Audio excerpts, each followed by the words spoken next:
What's up, vetters? Patrick here with Vetted.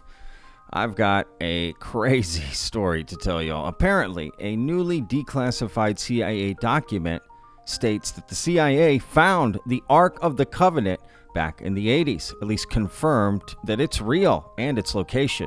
Now, the way in which they did it is a little controversial. Remote viewing in a project called Project Sunstreak. I've got all the details, so let's break it down. Today in this video, we're going to go over remote viewing, Project Sunstreak, the Ark of the Covenant, and how this all comes together. And did we really confirm the Ark of the Covenant is real?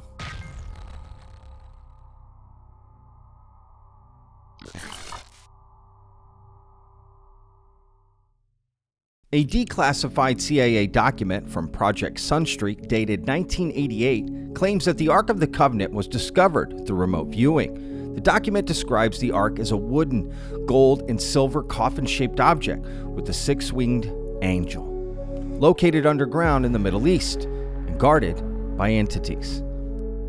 This revelation has led to widespread discussion and interest among various online communities, with some expressing skepticism and others viewing it as a significant historical or religious event. Project Sunstreak was a classified program run by the Defense Intelligence Agency, the DIA, in the United States, primarily during the late 1980s, though its roots connect to earlier efforts starting in the 1970s. It was part of a broader initiative known as the Stargate Project, which explored the use of psychoenergetics, a term encompassing psychic phenomena like remote viewing, for intelligence gathering. Remote viewing, the main focus of Sunstreak, refers to the alleged ability to perceive distant or hidden locations, events, or information through mental processes rather than physical senses. The program emerged during the Cold War, partly in response to intelligence suggesting the Soviet Union was investigating similar paranormal techniques for espionage. The U.S. aimed to determine if these abilities could be harnessed to spy on enemy facilities, locate hostages, or uncover concealed information, all without traditional reconnaissance methods. Participants, often referred to as remote viewers, were given coordinates or vague descriptions of targets and asked to describe what they saw.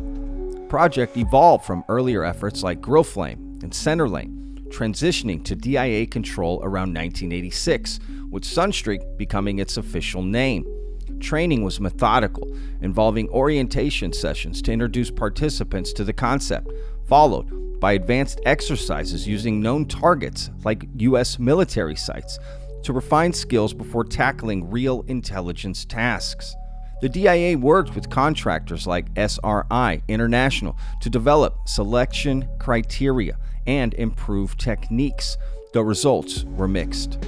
Declassified documents show some intriguing claims, such as detailed sketches of Soviet sites later verified by other means, but also highlight skepticism. A 1995 CIA review concluded the program lacked consistent, actionable intelligence, leading to its termination that year.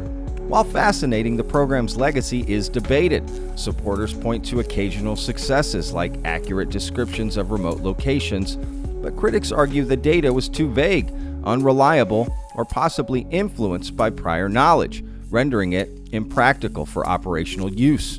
It remains a quirky footnote in intelligence history, reflecting a willingness to explore unconventional methods during a tense geopolitical era. So there's a lot to consider when you consider this story, right? Is the Ark of the Covenant real, right?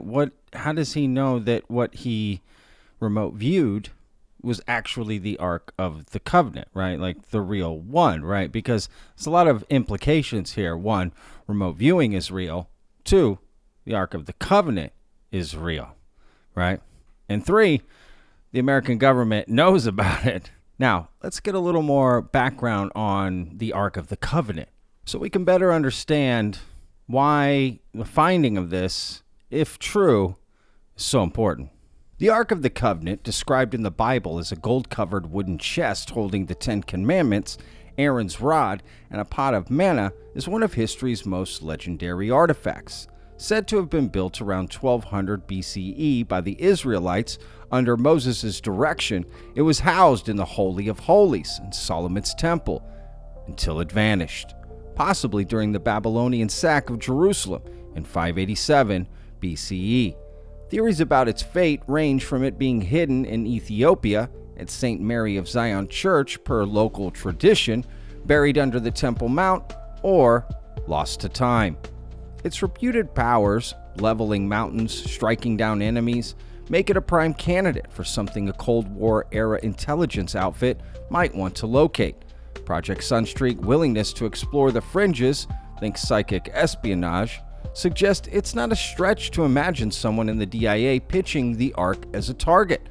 A viewer might have been handed coordinates, say Jerusalem or Aksum, Ethiopia, and told to see what's there, producing sketches of a box-like object or a temple chamber.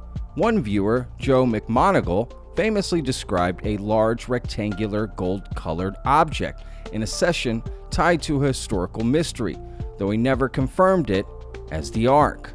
So, was it Joseph McMonagle that found the Ark? We may never know.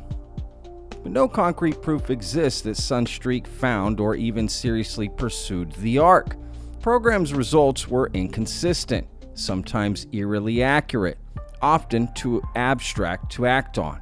The 1995 CIA review that axed Stargate, Sunstreak's parent program, dismissed most findings as operationally useless, suggesting any Ark-related sessions likely stayed in the weird but unverified pile.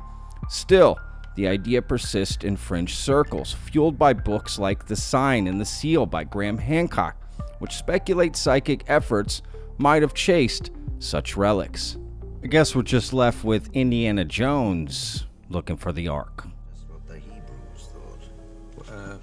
Now what's that?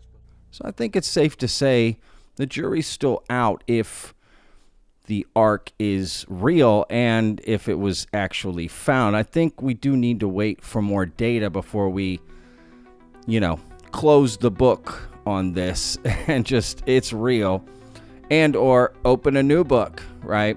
And all the possibilities that come with this being real. So what do you think? Did we remote view the Ark of the Covenant and verify its authenticity, changing the landscape of our reality? Let me know what you think in the comments. We'll see you on the next video, Vetters. Remember, every day's a gift, y'all. Peace!